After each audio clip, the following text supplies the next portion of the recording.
Yeah.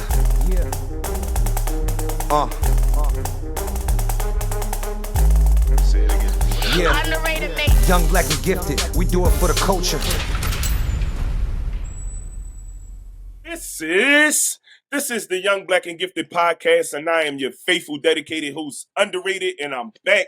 I know y'all probably tired of hearing me say that, but we're going to get to that. We're going to get to that, man. After ending last year off pretty strong, man, shout out to all the YBG alum, the guys that were able to come through the programs, everybody that was able to come through the Young, Black, and Gifted podcast, ending it off strong last year. I'm back at the top of the year with even stronger, even better. So my guest today is, when I say special all the time, but this in the sense of different when I say special, right? This young man took the liberty of reaching out to us, which a lot of people do, right? But he had come to me prepared, it's very seldom that when I conduct interviews that I don't have context to whoever my guest is before inviting them on to the show. But this young man, who I didn't know before he reached out to us, even in how he approached this, it was very compelling. I felt inclined to oblige by bringing him on to the podcast today. And we'll get into a lot of those things as to why I felt that way. But like I said, special in the sense of different. This is a little different for how we normally do things, but nonetheless, it's a great opportunity for us both. So here we are. So without further ado, my guest, Zion Spotwood. How you doing today? Man, I'm doing good, man. I feel good. Look good, feel good. I mean, just got up this morning, brushed my teeth, got in the shower, the usual routine. I feel good. And I've been excited about doing this podcast for a long time now, since last week, and I feel good. Thank you for having me. Absolutely, man. And like I said, even in terms of correspondences, he was on point. I think it was a couple of days that had gone by before we had actually had the opportunity to respond. But when we responded, he was quick with his responses. So it's things of that level, like certain levels of professionalism that were like intriguing to me. So I said, I got to get this young man on. Like I said, his story, what he provided us with, was very compelling. Even just to figure out, who he is. So that's what I want you to tell us. Before I go any further, Zion, tell us who you are. Let us know, what you do and how it ultimately ended you up here on the Young, Black, and Gifted podcast. So for many of those now know, my name is Zion Spotwood. I come from Philadelphia. I come from the west side of Philadelphia. I was born February 25th, 2005. I was raised and born by a single mother at the age of 18 years old. Currently right now, I'm at school. I'm at Lincoln University, a PA, HBCU school with 4-hour scholarship. Currently do track and field. Also on the side, I have a landscaping business. It's called the Spotwood Brothers Landscape Business. And also that I have an up-and-coming clothing brand called Struggle Equals Strength that's coming out soon. But I have a lot of business ventures that I'm going to be doing up-and-coming this year, and I'm just excited. But, that's just me. And I think that fits well for what we try to highlight and what we're about here at the Young, Black, and Gifted podcast. So it's not just the athletics; it's other aspects of who he desires to be that we want to highlight here. So my first thing is this, Zion. Like you mentioned where you're from and a little bit about when you were born. Talk to me a little bit about the earlier version of you. Let's start from the beginning. Tell us what it was like for you, or who just tell us a little bit more about who you are. Let's start with the earlier years. I got you. I feel you. All right, so it's for you. I already tell you already. So I was born February 25th, 2005. So I was raised and born by a single mother. My name is Lakeisha Spotwood. Shout out to my mom. I love her. Shout out to my Dukes. Absolutely. Seriously, yeah. I appreciate her so much, bro. She gave me so much life lessons so far in my life, and I appreciate it. So I was raised and born by a single mother at about 18 years old. The funny story is I remember that it was like 2 years ago. My mom, she told me how she found out she was pregnant with me, and it's kind of a funny story. So she found out she was pregnant with me at the age of 17 in May 2004. And she was working at a job at a mall. I don't think this mall still opens to this day, but she was working at a job at the time. And she told me that at the job, she went to the bathroom. And when she found out she was pregnant with me, it was in May 2004 at age 17. And then basically a couple months later, she had me in February 25th, 2005. So there's a part where when my mom graduated in 2005, I was there on our graduation. I was probably like, I think about 3 or 4 months old when she graduated high school, but she told me that. She said, listen, if you didn't know, you witnessed me graduate high school and get my diploma, and you was about like 3 or 4 months years old. Like I was carrying you when you were a baby and stuff like that. So, that's like that's kind of like the early version of my life. I mean, like my mom was, man, like my mom is like the toughest woman I know. I kind of learned today. I read something yesterday. I read a book yesterday, and a quote. They said that you all realize this when the more you grow up in life, the more you see life, the more you realize that your mom is going to be your best friend in life. And I said that my mom is like really my best friend because we've been through the trials and tribulations together. Like my mom, she struggled like dearly, and I've been here by my side ever since. Like I said, like her being so young, being a single mother, raising like a 3 or 4 month child. Like she's still a kid, like I'm a kid, she's still a kid, so we just figuring things out on like. But my mom, man, like my mom's a hustler, so like she got in our first apartment. I think she was about like 18, 19 years old when she got in our first apartment. It was around Philly, it was around Lehigh Avenue. That's when she got her first apartment with me and her. My mom was always just doing what she had to do to provide for me, and then 3 years later, my little brother when she had him at the age of 21. So like, it's always like life been for me been tough, but I always find out the strength and positive and just trusting God. But throughout my version of life, it was tough. Sadly, I had to witness my mom being arrested at the age of I believe 4 or 5 years old. Saw it with my own hands, police taking her. I remember too where we was at. I got a good photographic memory, so it's crazy. So I remember that it was around, I think around 57 Caesar Avenue. You know where that's at, right? Like Boys Landing. Okay, absolutely, yeah, absolutely. So it was around Boys Landing because we used to live around 56 and Ramen. So I'm from.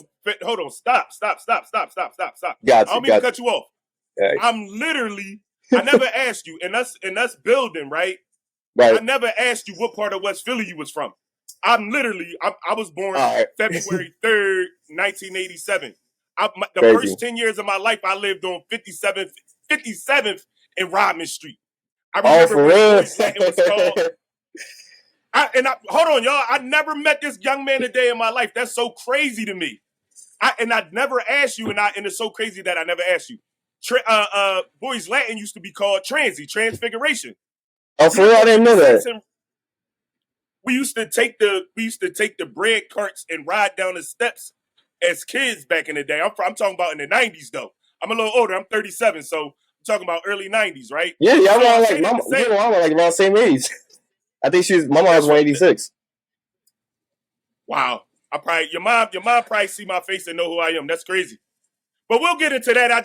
That was a bombshell for me because I wanted to ask you, but I said it'll come out, and it came out crazy. Yeah, the first 10 years of my life, I went to Harrity, and then I moved out Darby when I was about 10 years old.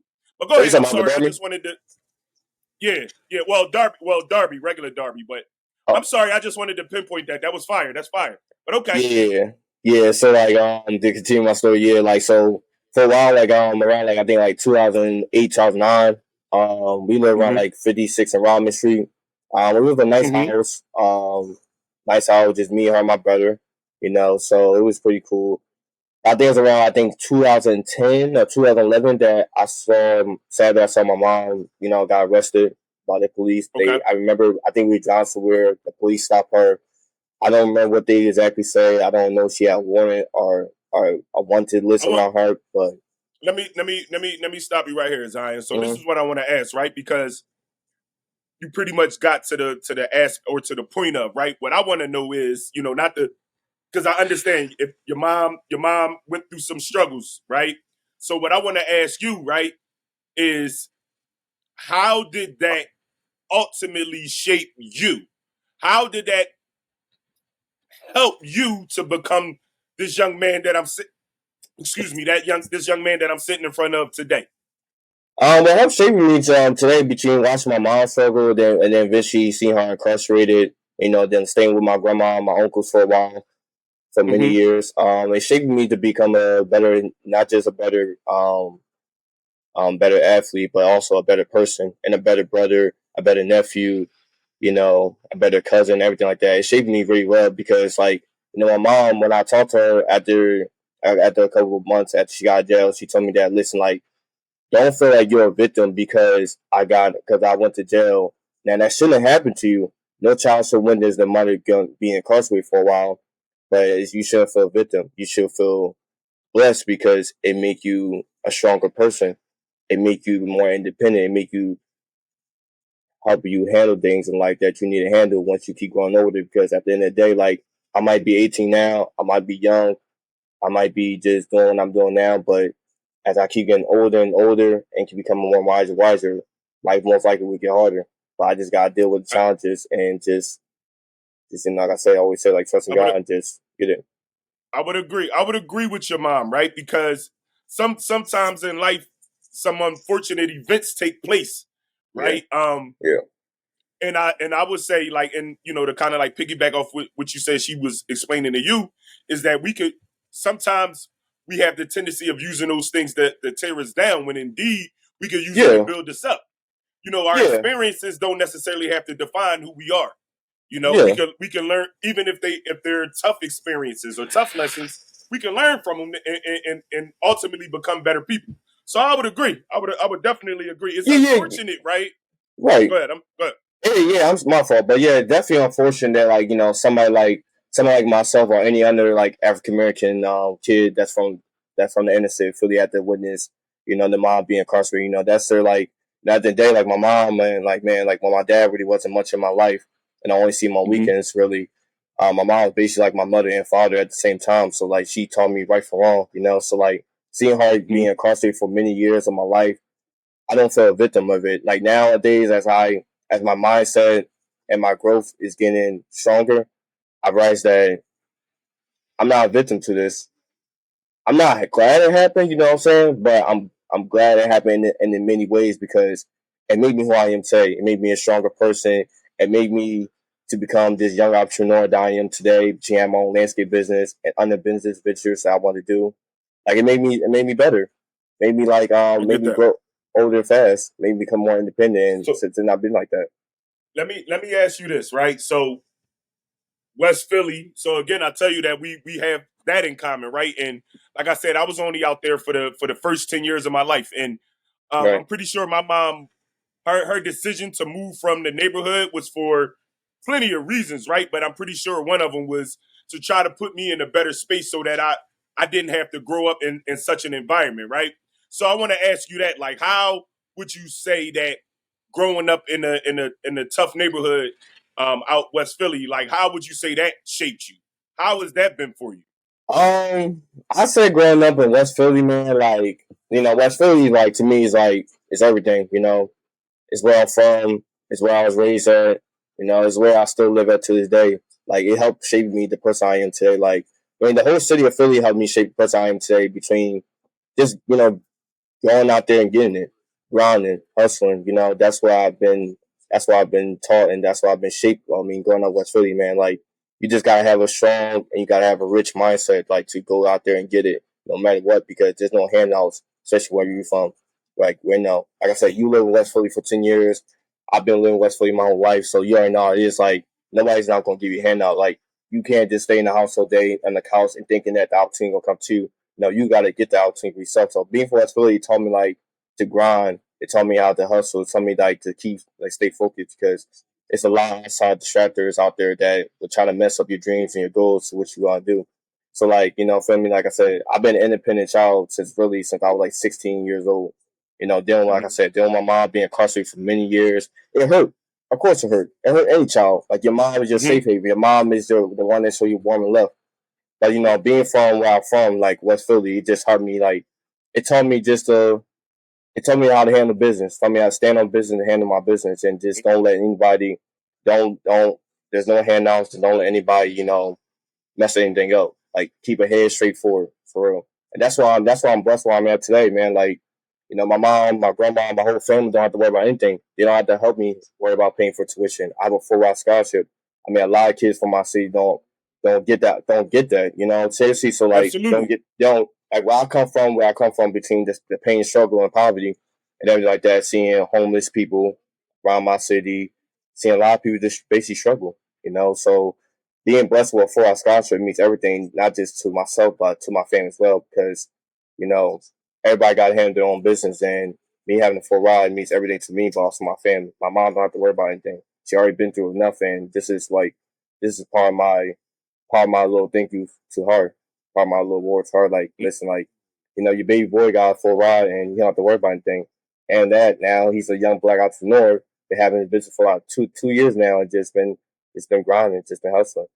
So honestly, your I could mom should never. definitely be. Go ahead. I'm sorry. My fault. So I like every day, like I get up, like I say, I'm just grateful to God every day, man. Like to be in this big man. Like I don't have to worry about like, cause so many college kids, man, they gotta pay like thousands or $10,000 or more to basically stay on campus to get an education. But me, I don't have to worry about that. Like I'm just fully blessed. And I get up every day to just be thankful for the war, thankful, grateful. I want to say what I was saying was, you know, I see just in your conversation is a lot. You know, you dedicate a lot of your current state and what you want your future success to be to your mom. So I can only imagine how proud of you she is. You follow me? Yeah. And Yeah, I'm she looking from the definitely. outside in. Yeah. Oh man, she definitely proud of me. My mom texts me every day, but she be like, "Hey son, I love you. Have a positive day." I mean, I got to read something, man. If you mind, I got to read something, No. right? What you got? Yeah. So I got to read something, right? So my mom sent me this yesterday. Mm-hmm. So first, I sent this to my mom. So I said this. Mm-hmm. I said this to my mom. I said, I want my son to be able to say my mom was a strong mom. I am who I am because of her. She never gave up, even when things got tough, and trust me, did. And she did it all for me. And then she sent me this yesterday. She said to my son, my little boy yesterday, my friend today, my son forever.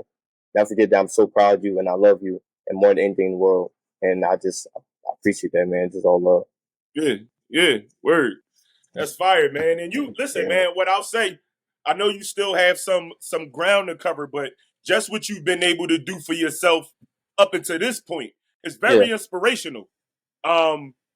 So that's what I want to ask you. My next thing I want to ask you is, based off of like, you know, some of the struggles that you had to endure earlier on in life, and even with coming up in the environment that you came up, how much of that has is accredited to your ultimate decision to get involved in track and field? Like, how much of like your upbringing like sheltered you to that down that path? Man, so I guess we're going to this story then. All right. So this might be like a long scene because all right, I'm gonna keep real with you. All right. So knowing that you come from Philly, I come from Philly, you know, we as kids, we rely on, you know, basketball and football to get us out the hood, you know, to get us like our college education, get us like a scholarship, you know, to somewhere. So, you know, our family and our folks from across the city, across the country could be proud of us, you know. You feel me? So I first started playing, so my first sport I played was really basketball. That makes sense. Especially out West Philly. Yeah. Yeah, West Philly is, you know, West Philly, you know, we got all around like basketball. You know, Rose Playground, right? In Tulsa. What is it? Tulsa Playground, you know what that's at? Around Overbrook High? No. See, no, I'm at that age, I'm just in that anywhere from 56 and 58th in Baltimore to Market Street. Anything outside of that was out of my range. So you know, but you know Cops Creek, right? Like Cops Creek Recreation Center? Yeah, absolutely. Yeah, happened. Yeah. So, you know, first I mean, it's been a long journey. So I first started just playing basketball. You know, I love basketball. I used to like watch all the guys. I used to study film a lot, and I mean a lot. Like especially overtime when everybody was in the house and just isolating stuff. Okay. I really like. I say, be real with you. COVID changed my life. It changed my whole perspective about myself in life. Like it changed my whole work ethic. It changed everything about me. Like when I was really like just committed and serious about basketball, man. Like I study a lot of film every day. I watch full games. I watch post games of Hakeem Olajuwon, Tim Duncan, all those guys trying to live the game. Like trying to become that type of player. Like I want to become a big man. You know, I didn't really think of myself as a guard. I mean, my current height, I'm definitely a guard, but I used to always know myself as a big man. And it sometimes and did work on the court, but at first I was really dedicated and committed about basketball. I mean, I love basketball, love everything about it. Used to buy a couple jerseys, buy a couple video games of it, NBA 2K, NBA Live, doesn't matter. I'm an old school guy, so I used to buy like old school games and stuff, old school jerseys. So I was really committed. I was really committed to basketball. My best attribute in basketball really was just my defense. Like my defense was my best thing. I used to call myself like a little. I just call myself a little Pep Bev, a little Kawhi Leonard. Some people used to call me that. Some people used to call me Pep Beverly. Some people used to call me Kawhi Leonard. They call me like a little robot, something like that. Because I was so passionate about defense, So, basketball really was like my first love, my first thing I was committed to between anything wise, like business, all that stuff. I was committed to that. And I did it. I tried out a couple of leagues. I played a couple of leagues, summer leagues, spring leagues, winter leagues. Try a couple AAU teams, stuff like that. It was cool. Like, it was fun. It was a fun while it lasted. But then, I switched to basketball. Then I switched to football. Now, I started playing football, organized football, around 13 years old. Like 12, 13 years old. The first team, I used to live in Chester. I used to live in Chester, PA. You're in Chester, PA, right? Yeah, I'm very familiar. Yeah, so I used to live in Chester. I used to live in Chester, PA, with my dad for a while. I started like 2014. So around like 2016, 2017, I was on the football or organized football team. It was around my neighborhood, it was around my block. It wasn't that far. It was probably like a 2-minute walk to the park. They're called the Upland Hurricanes. Shout out to Upland Hurricanes. Shout out to Coach Skip. Shout out to Coach Tommy. All those guys in Miami. Feel me? So appreciate them. So I used to play for them for like a couple of while, for like 12, 13 years old. It was cool. I believe I played like one season with them. We made the playoffs. I think we finished like a winning season record. I was like really my first time playing organized football, and I learned a lot. I was an offensive lineman. The guys used to call me a blocker, all that stuff, like Sergio Blocker. I don't know why, but they used to call me that. I can see that though. You kind of, even when you told me that you was like a defensive guy in basketball, I can even see that for you too. So I can see that, Yeah, like they used to call me Sergio Blocker and all that stuff. Like I was playing offensive line, I was playing offensive line, defensive line. So, I was like, I believe like, from a young age, I always showed that I was like the hardest working dude on any sport that I played, whether it's basketball, football, because that's why I really, like I say, there's two things that I value about myself, which is my dignity, my self accountability, my work ethic, and my character. Because all those things in life, I want everybody to know this, that all those things in life, they matter. And you got to value it as much as you can before, you go away. Feel me? So it's just like, I always value my work ethic at an early age, and I always try to become the hardest worker on any team. So like doing organized football for Upland Hurricanes, it was cool for a while. It was fun. I had good times. I know one time we played this game, a quarterback, right? I forgot our quarterback, he was suspended because of some violation that he had. And we had to have a replacement quarterback, and which we did. We replaced somebody. And we had a team, they were very good. It was a home game. They were very good. I think they were like a really football team.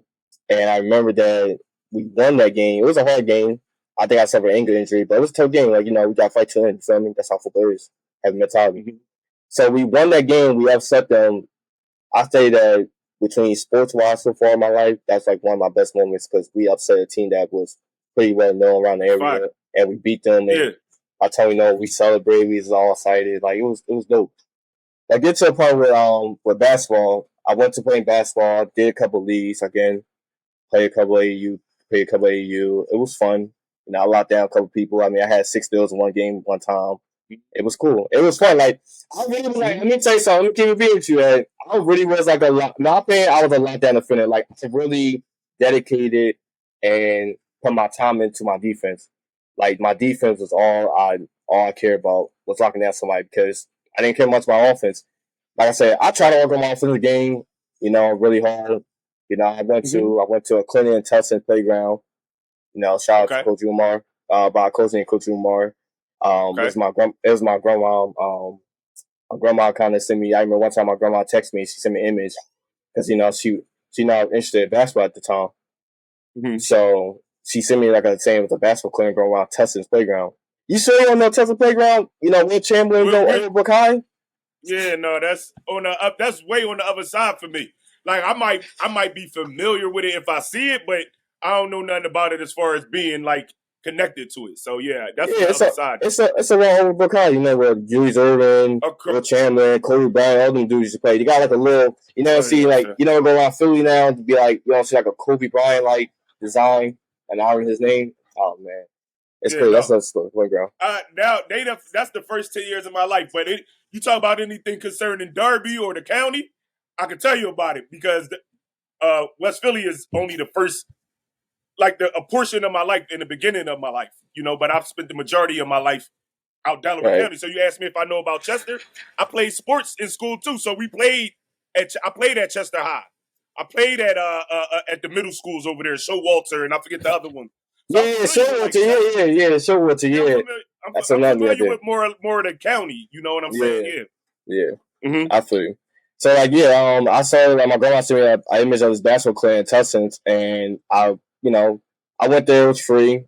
I met a coach by Coach Umar, who I still talk to this day. Real good coach, real good person. He taught me some things on the basketball perspective and things, and he got me better. He bring me along the ride between he taking me a couple of games, a couple of leagues that I could get into and play, and it was fun for it lasted. But basketball was cool. I still play basketball here and there, but not all the time. Just for fun, basically, because my fully focus is on track. I'm committed to that all day, every day. You feel me? So it's just like then I went to football, and football, like I said, you already can tell I'm a defensive guy. So my defense was cornerback. I play corner, and I used to call him. Like I said, I'm a true believer in myself. I always have confidence in myself. Like I used to not have confidence in myself, but like nowadays I have confidence in myself and my abilities, what I can do, that God giving me to do. Feel me? And that I work hard for. So like I used to call myself a shutdown corner. Like the Royal Reavers and stuff like that. The Royal Reavers and all them guys. So I just call myself a shutdown man-to-man corner. And I tried football for a while. So like I remember one time I tried for this 7-on-7 team. Have you ever heard of Philly Finest 7-on-7?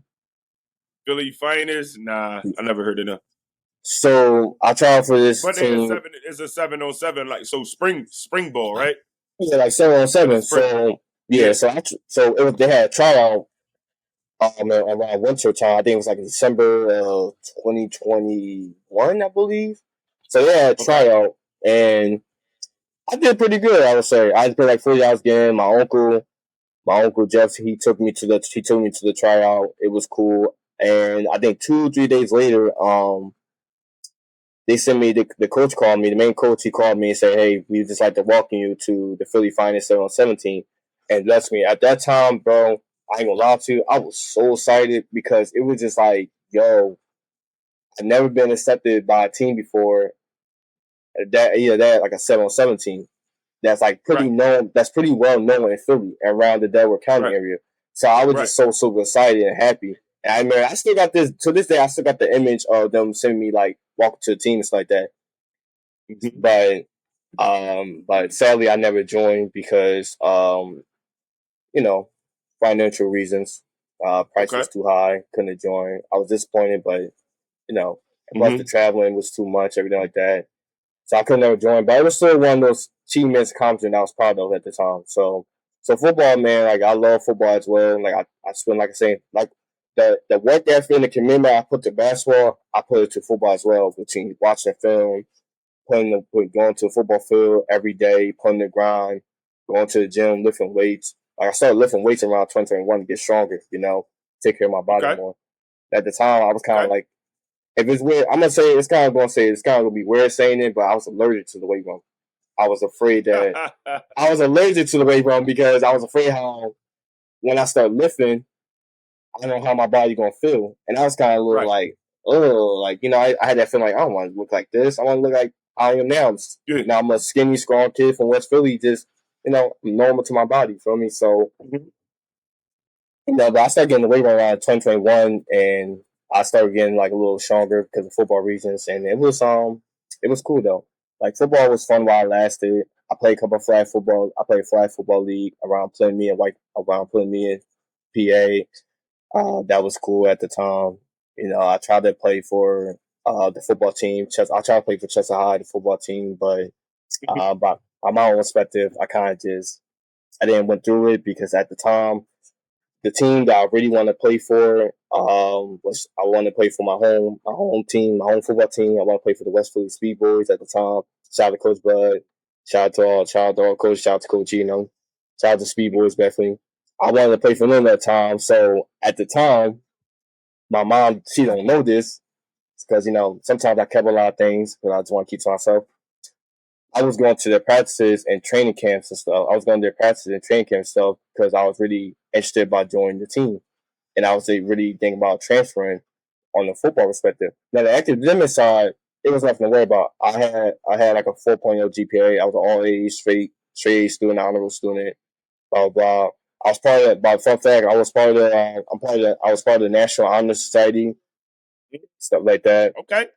So, the academic side, that was all easy. It was all cool. But then the sports side, I was trying to get I'm an underdog. Academic side, I thought I'm the big dog, I'm the top dog, like, come sweet. But like sports side, even to this day, with doing track and field in college, I'm still like an underdog, I'm still like that person that got to prove to myself, like, I belong here. And I got to prove that, that I'm the hardest worker on my team or just, proving myself. I got to prove myself. But on football perspective thing, like the team being like, I try to be on the West Philly Speed Boys and stuff like that. And it was cool at the time, like, going to practice with them was fun. Shout out to Coach Bud again. He's seen a lot of potential in me, just like the other coaches did. And they seem that I can most likely, if I transfer to West Philly from Chester, I can, become the starting corner. I think I remember Coach Bud, he even told me that, like, I have the potential to become the starting corner because due to my work ethic, due to my potential and what they saw out there on the field. Mm-hmm. We did a little scrimmage, so for example, we had a little scrimmage just before we had helmets. And now I'll tell you, so I like to position myself as the Royal Revis and stuff like that and be like a man-to-man corner. So I was guarding this one dude on the outside. I think he's playing WR2 as wide receiver 2. And I was guarding him man-to-man. Now the coach, the offensive coordinator, he wanted us to play zone. But I really wasn't much of a zone guy. Now I know how to play zone, and I'm still learning. But it was like I was more a man-to-man guy. I like to shut you down, like be on your face, just to prove a point. Like I'm here. But I'm like a Jalen Ramsey type. I'm here. Like I'm here all day. I'm here to ghost you all day. I'm here to pester you all day. That's how I went to basketball too. Like a pet bev. I was missing 94 feet. I'd be full court pressing you, all that stuff. Like just to know I'm here. Like you won't get away from me. I'm here all day, every day. Feel me? That's a mentality I always had. Underdog mentality, but I always had a mentality. So, like, one time I was just shutting this guy down, I think, in practice, and it was good. It was a fun practice. And Coach Bud seen a lot of potential in me. He used to call me, I made Coach Bud, man. It was funny. He called me the Royal Revis. That's my nickname for me. He called me the Royal Revis. It was funny at the time, but I was like, why did he call me the Royal Revis? And then some of the guys on the Speed Boys team, they called me Devin McCurry. That guy that played for the Patriots, Devin McCurry. It's funny how they say that. I say, "Look, why y'all keep calling me that?" They say, "Oh yeah, we call you that because you look like him." Like some guys some guys in basketball, like especially my freshman year of high school, they was like, "Yo," they used to call me Kobe. They was like, "Yo, Kobe, come here. Yo, Kobe, come play ball with us." Because I was like, "Yo, why y'all keep calling me Kobe, bro?" They say, "Oh yeah, because you look like Kobe, and you got the same. You got the same type of mentality as Kobe. Like you got the mama mentality as Kobe." So it's like we call you Kobe. And then I used to when I was even serious about basketball, I used to have the fadeaway just like Kobe. I used to be like this. Had a little fadeaway. I used to be like this, little shake and bake, like Hakeem Lights on. So I had Kobe fade. I used to do it all the time. Some people just call me like Kobe and stuff like that. So cool. Let me ask you this. So with all your experience, I want to talk about you having the opportunity to change your situation and not, like you spoke about, not having to worry about the financial aspect. So I want to get to like at what point in your life. At what point in your life was it that track came about for you? At what point was that? Yeah, my fault, man. I know I was going long civil football. No, it's all good. No biggie.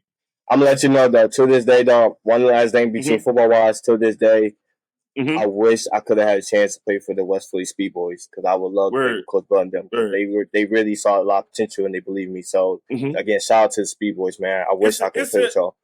I want to say this too, and I understand too. Even with the with football, with your experience in football, I know that it's somewhere, like, especially with the speed, I know it's some type of connection with football and track. So I get it. Yeah, I know. Yeah. You having like football experience and then ultimately leading the track, that makes a lot of sense to me. Yeah. So now we're gonna get to the track story. It's not gonna be too long, but it's like, no, it's all good. Well, this is how we started with track. So I ain't know. I'm new with you. Like I said, I'm coming from Philly, so football and basketball was the first two things on my mind. Never about track. I never thought I was gonna be positioned to do track in college. I always thought that, be real with you, I always thought that basketball, football was gonna give me an athletic scholarship, or at least get my first athletic scholarship, and then the academic side will also cover things too. Became my financial aid. But all of a sudden, God, how they always say, well, God works in mysterious ways. Absolutely. So God works in mysterious ways, man. Like, I never thought I would see myself doing track in college, but here's the story, bro. So all started like this, right? My best friend, who's like a brother to me, his name Benjamin Bell. Love my guy, love him, man. Just talked to him yesterday. He runs for track for Cheney now. Cheney University, HBCU. So he also as well. So shout out to him too, because he also has a full ride scholarship just like me. We went to the same high school together. He also got a full ride at Cheney. He's on the track and field team as well. He just got done his track team. I just got done his track team yesterday at Science College. That's in PA. Okay. So my best friend, Ben, he was a track fanatic. Like, he loved track. Like, all he did when me and him, all he did was talk about track. All he was track this, track that, Usain Bolt, blah, blah. At the time, growing up in Philly, a little bit, a little something about track, but the only thing you really know about track is the 100 meters and Usain Bolt. Sorry, because he's the most known track athlete ever in the history. Yes. So that's like, that's all I know about track was, you just running. There's 100 meters. That's the only event. And then, Usain Bolt, the poles and everything like that. So I'm gonna be straightforward. So I first thought about doing track and field in 2021 during the COVID time of things. My ex teammate of mine, I told him I was interested about doing track in 2021, but I never did because I was solely still focused on basketball at the time. And at that time, I was starting to do a spring league around New Jersey. So with track wise, my best friend, he was about to go to practice and do practice on track field team. Now, he never been on track field team, but he was there for cross country. He told me he was on the cross country team. While I was focused on basketball, football, whatever, he was on the cross country team. So he was already part of the team already. But he was rather going to be on the part of the outdoor track and field team. So it was one day where I think it was around March 2022, and I was like, yeah, I don't got nothing else to do, bro. I'm gonna go track practice with you. So he's like, okay, bet, let's go track practice. So my ex teammate, who was the best track and field athlete on the team, his name Watson Garnett. He was the best track and field athlete on our team. Period. He was the best athlete on our team. Period. He took us to Chess. He picked us up from our school, and he took us to practice. He took us to Chester High. Chester High and stuff like that, right? Chester High School. Absolutely. Yep. So he took us to Chester High School. We went to the practice, and I didn't know that track and field for us mainly like an outdoor sport, and I didn't know that. Due to weather conditions, it determines that you practice inside or outside. I always know that any weather conditions, snow, rain, doesn't matter. You practice outdoors. But then it turns out that it was still a little cold outside at the time because it was still winter time, and they were practicing indoors. First, I was questioning, and I was like, why is he practicing indoors? Ain't y'all supposed to practice outdoors? That's what track and field's about. Feel me? So when I went to my first practice, I ran track and field. I met the coaches. That's when I met Coach Shea. I met Coach Rowe. And I met all of those coaches. And I believe that first day I also met Coach Terry as well. Okay. He was our throwing coach. So I met them, and I told them my name, blah, blah, blah, and I was interested about joining the team. Now, at the time, I didn't really met my my head coach at, which was Coach Jamie. We call him Coach J because he was out due to COVID. So I didn't met him yet. I didn't meet Coach J until like I think to April to May, around like at the end of the my first season track. So I got to the workout. We did workouts. They did 200, 400. Mind you, I didn't know what was 200, 400 was. I was like, what is 200 and what's 400? How do you do this? It's like, okay, 200, and here is like a 1 lap thing, and then 400, and here is like a 2 lap thing. So you got to do this, that. So, like, the last rep, I felt good, and we did 200, and I beat everybody. And I felt good, But it was just practice, but I felt good. But, it was cool. But my friend, I ain't trying to diss my friend, I ain't trying to diss Ben or nothing like that, but he struggled. That practice, he struggled, man. Like, I'm gonna be real with you, he struggled that practice. Like, I come from fourth place. He all the way in the back, struggling to finish the line, and he was in fifth place. And no disrespect to him, that's why I saw him, So, I went to a couple practices. After that, I went to a couple practices. I was interested. Mind you, I only did track and field at the time, really. Keep it real with you. I did track and field at the time just to do because of football. Now, a lot of football players, they do track and field so they can help themselves with football, condition-wise, speed-wise, endurance. Because, it's like 100 yards on a football field. So I was thinking the same way. Like, I'm still a football player, but I'm just trying to do track just to, get better with football while I'm doing stuff. So that's the reason why I did football. I did track and field. I wasn't really taking it much serious. I wasn't really taking it really as a comedy that, in the future, I'm going to get athletic scholarship. Or in the future, this is what I'm going to do in college. I didn't see that. Or then in the future, it's going to take me to places that I never thought I was going to be in my life. So it's just like, it came to about. So my first season, it was like really get to like know things about track, learn just to work out how things go. I said, so during that like 2 months of doing outdoor track for the first season of track in my life, I learned that it's not just racing, it's not just running. You have to learn more things that it's more than just running and winning and racing. It's also I learned at track and field that it's more of a technical thing. So what I had to learn with track and field was my first year doing it was I had to learn about I had to learn about technique. I had to learn about foot placement, speed work. I had to learn about my stride. I had to learn all that I didn't know enough of my track because at first I was like, yo, I'm just running.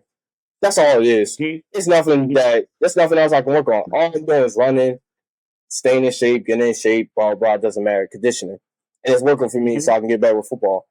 But then the coaches, Coach Shake and Coach Rowan, they tell me that track and field is more than just running. It's more of like technical game. So it's more like we got to work on, first of all, we got to put you through these workouts to determine like what events we can put you in. Whether it's 100, 200, 400, 800, doesn't matter, right? So they had to determine on that what event they should put me in. But they see that with me being skinny and having long arms, long legs, it was kind of already knowing, so like, okay, he can become a short sprinter. We can put him in 102. You feel me? So that's how I found out that I was a short sprinter, was by them noticing that I was a short sprinter, and they put me in 100, 200 races during the Del Valle meets and stuff like that. Yes, sir. So, I had to learn that it was more than racing. I had to learn how to get used to my technique, the workouts, all that other stuff. Learn a couple things. Starts, all that stuff. So my first ever meet, it was a Del Valle meet. I think it was around late March or early April. My first meet was at Del Valle. It was at Chichester. You ever heard of Chichester High? Absolutely. I'm a lot more, I'll tell you that area, I'm a lot more familiar with that area than I am even with the West Philly area. But all the Academy Park, I'm familiar with the Del Valle League. Absolutely. I went to Penwood. Yeah. Oh, you went to Penwood? So you know about Chester and Penwood, right? Chester and Penwood, they don't get along. Absolutely. They be saying like, yo, let me tell you something. Chester, right? Since Penwood, Chester is a rival, they be saying that, oh yeah, we smoking on that Penwood pack, something like that. I mean, they just beat them this past year in football. Chester did very well in football this past year. Yeah. Shout out to Chester. It's basketball season now. So I haven't really been keeping up, but I know that Chester and Penwood are definitely rivals. Yeah, they definitely rival. We do. Penwood and Chester, we do not get along. Now I know some couple people from Penwood, and I'm cool with them. But at the end of the day, it's a history of Penwood, Chester, whether it's track, whether it's basketball, football. We just don't get along. Like, you know what I'm saying? I'm not calling out Penwood and nothing like that, but you're real true. I mean, that's fine. I might call them out too. Really? No, I just went to school there. So I'm gonna be real with you. Chester, I'm gonna put that stand. I'm gonna stay on point with this. Chester football team is better than Penwood. Chester track team is better than Penwood. I do not care. That I ain't trying to diss nobody because I'm cool with a bunch of people from Penwood. I know a couple people from Penwood and I'm cool with them. But Chester is a better track team than Penwood. We definitely was a better team last year. They won Del Val because they had more people than us. We didn't have a lot of people last year. So I'm gonna use that. I might end up using that for promo. We'll see what some of the Penwood alum have to say about that. It's the same with Edinburgh. Like Edinburgh won Del Val championship. Like I said, we were a better track team in Edinburgh. Edinburgh High, but like I said, I'm not dissing nobody because a couple people I know that goes to Edinburgh and a couple people that's from Edinburgh High School goes here too in my school. So I'm not dissing. I'm gonna let them know I'm not dissing them. But we were a better track team. What about Academy Park? What you think about them? Academy Park. Academy Park, they cool. I know a couple people from Academy Park, and they cool people. No, I mean cool. Like how you feel about like them as far as competition, like not about like personally, but like how do you feel about them athletically and competitively? Athletically and competitively, they pretty good. Like I said, I've raced a couple of Academy Park dudes last season in my senior year of high school. Raced a couple of them on 100 meters, raced a couple of them in 200 meters. Like, they pretty cool athletic wise and competitive wise. They pretty cool. Like they got some nice runners. And to this day, I've been keeping up with them, their track team. You know, I know somebody on that track team that's a senior now. So, you know, they've been doing pretty good. They're football too. They have a good football 2 team, and you know, they're good. They're good. They're a good track team. Okay, cool. So let me ask you this. So we got how you entered track. Talk to me about some of your accomplishments in track and field. What are some of your most memorable or notable accomplishments in track and field? So track and field, my accomplishment, I'm gonna keep it real track, man. Track and field, it's an up and down sport, you know. And I learned that from by keep doing this, by every race, by every practice, by every meet, I learned that this sport is an up and down sport. You can get your wins one day, and then the next meet, you can get your losses, you know? So I learned that, like, I had lots of downs to track. Like, for example, my first year of track, I'm going to talk about the ups first. I won my first ever race in my first year ever doing track. I won my first race. I remember that. I won my first ever race. It was 100 meters. It was a Chester High homecoming. It was a Chester homecoming for track meet. It was another double meet. I remember the day. It's April 2022. I won my first 100 meter race. Mind you, the beginning of the race, I slipped on my start. Now, a lot of people, it's like, especially the people who started track in the beginning, who just started track and they slip on their start, they be like, oh snap.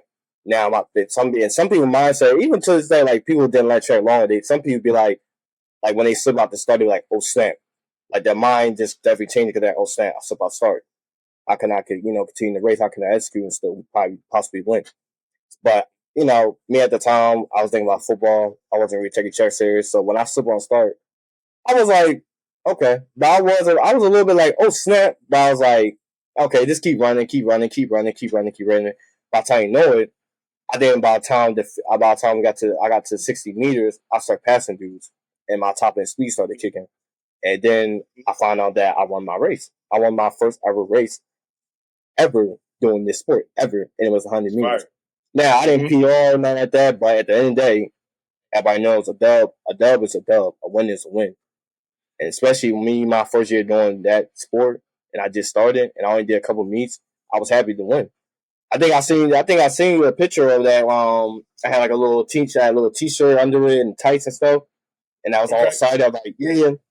If I ain't seen that, then I still have a picture of like when I won my first race. Like I was excited. I was happy, man. I was really happy. Then that same day, I ran the 200 meters. I got second place. At the end of the day, it was a good meet because that whole entire track season, I had knee problems. I had knee problems. Both on my right knee, so it was a little issue between like my knees had ups and downs too. So the days where I was feeling it, and the days where I was not feeling it. But that day I was feeling it, and eventually I won my first 100-meter race. So I'm gonna say that's one of my earliest accomplishments of doing track. Okay. And then later that season, in May. Now May in high school and college in May, when it comes to track and field, that's championship month. May is championship month. So around championship month, it's around it's districts, it's states, it's Del Valle championships, it's Delco championships. So it's all that stuff that goes around championship month. So around like middle of May, I think it was May 11th, I believe. It was a Del Valle meet. Mind you, my PR at the time was like I think 26, 25. Before that, before the Del Valle meet at Edinburgh, which was like the last Del Valle meet of the season, I ran the 100 meters. I ran 200 meters. So I ran the 100 meters, right? And I felt good going to that meet. I'm be real with you because I finally met my actual head coach, which was Coach Jay. He finally met me. Now he heard my Coach Jay. He heard a couple things about me. I guess some of the coaches said something about me being like a hard-headed guy or having an attitude or just hard to basically coach, stuff like that. And I just do my own thing. Now, some of that was true. I was a little hard-headed, and I kind of sometimes did my own thing. Trust me, you talk to some of my teammates, they will tell you I definitely was doing my own thing. Like, I was doing push-ups in the middle of practice, during practice. I was on during breaks, right? You're on breaks, you take water break, and then you right back at it. Me, I was in the stands on my phone during break, just didn't care because I wasn't taking it serious. Like, that's how I was. So like I'm gonna say, now I tell you I take self-accountability towards things. I take self-accountability that. So I was a little sometimes hard to coach. Sometimes I was hard here. I did my own things sometimes. I did a lot of things that year that it was just crazy. But going to that Del Valle meet, before that meet, I finally met my head coach and Coach Jay, and he helped me on some things, especially my start. I was going to be running 200 and 100, but we were going 200 more in my start. So I felt good, and he helped me a lot, and I felt really good. So going to that meet, I felt good. I felt like something was going to happen, be real with you. So eventually, I went to that meet. I ran the 100 meters. I didn't win. I think I got probably like 4th or 5th place, but it was cool. I PR'd. Now, track and field, PR is better than anything. Whether it's a loss, whether it's a win, PR is a PR. It's better than anything. It's better than anything because then it shows that, as an athlete, as a track and field athlete, you're making progress. You're getting better. And then the more you keep training, the more that your time's going to go down. So PR means a lot more than anything than wins or losses. Keep being with you. So I win that 100 maze. I didn't win, but I PR. I PR 12.20, which was like a new PR for me, and I was happy. I was like, my coach. I went out there, and my coach, somebody looked at my time, and they was like, "Yo, you PR." I was like, "For real?" I was like, "Yo, I did, bro. That's what's up. Let's go." Feel me?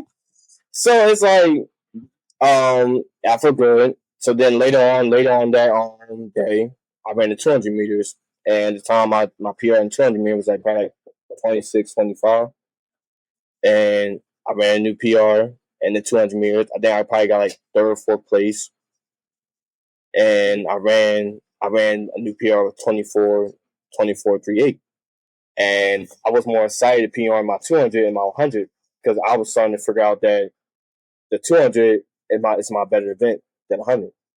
So I PR 24.38, and my coach told me that, he said you ran 24.38, and I was like, what? For real? I PR again? So that was one of my happiest moments so far on my track career because like I PR twice in one day. That was a blessing. So then after that, for I think my coach is thinking about, I think my coach was talking to my teammate.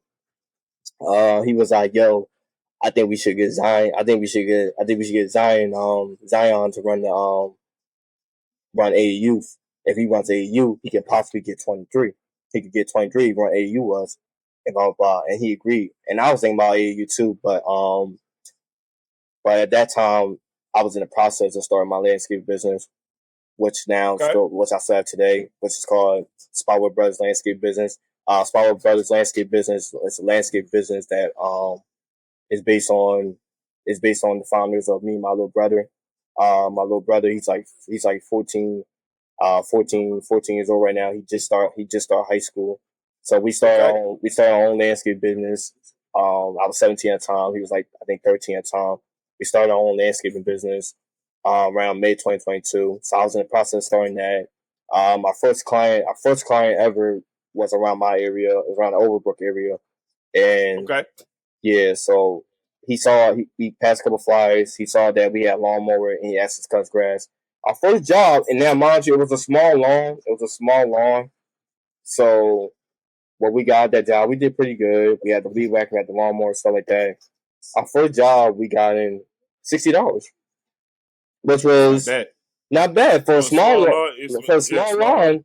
So a small lawn, yeah, $10, $20. You feel me? So like, but so that's not bad at all. I agree, and I know. I said, he said my name. He said, name the price, and I said $60 because it was like a small lawn, but it was a lot of high grass. It was terrible. Like, I mean, terrible. In that case, yes, yeah, okay. So we got $60 for the job when I first had a job, and then he kind of got his networking with somebody else that he had a friend that lives around Haverford, PA, and he was recommending us to do his friend lawn, stuff like that. And it was cool. First job ever in our landscape business, we got $60, which was dope. And then we just kept on moving forward with the landscape business, throughout June, July, August, we made more clients around the area, made more money, stuff like that. I think by the end of the summer, before I went back to school, our landscape business, we made about, for a good startup, especially not having no truck and nothing like that, we made about probably $200, $300 in our first beginning of startup. So how did you travel from West Philly? You didn't have a car, so how did you travel from West Philly to Haverford? How did you do that? Sometimes I use a couple of resources.